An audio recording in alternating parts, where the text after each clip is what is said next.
ఈ ఆలయం దాదాపు 800 ఏళ్ల చరిత్ర కలిగిన అరుదైన హరిహర క్షేత్రంగా ప్రసిద్ధి చెందింది. ఇక్కడ శ్రీకృష్ణుడు ప్రతి రాత్రి మానవ రూపధారణ చేసి నగర సంచారం చేస్తాడని భక్తుల నమ్మకం. ఆ దివ్యలీలకు సాక్ష్యంగా ప్రతిరోజూ ఉదయం స్వామివారి పాదాలకు ధూళి అంటుకొని కనిపిస్తుంది. ఈ ఆలయంలో అరుదైన చతుర్భుజ శ్రీకృష్ణ స్వరూపం, స్వయంభూ బ్రహ్మసూత్ర శివలింగం, స్వయంభూ పార్వతీమాత దేవతామూర్తులు మనోహరంగా దర్శనమిస్తాయి. ఇలాంటి విశిష్టతలతో నిండిన ఈ దేవాలయాన్ని దర్శించుకుందాం రండి.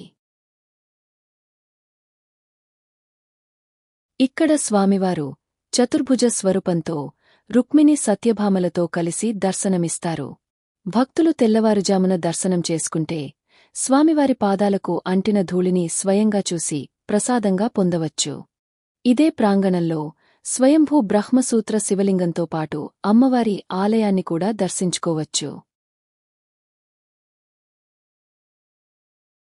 ఈ ఆలయంలో ప్రతి శుక్రవారం స్వామివారికి ప్రత్యేక పూజలు నిర్వహిస్తారు.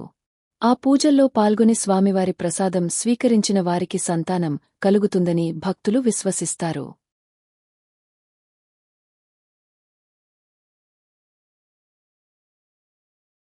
ఇచ్చట అమ్మవారికి ముడుపులు సమర్పించడం వల్ల భక్తుల కోరికలు తీరుతాయని విశ్వసిస్తారు.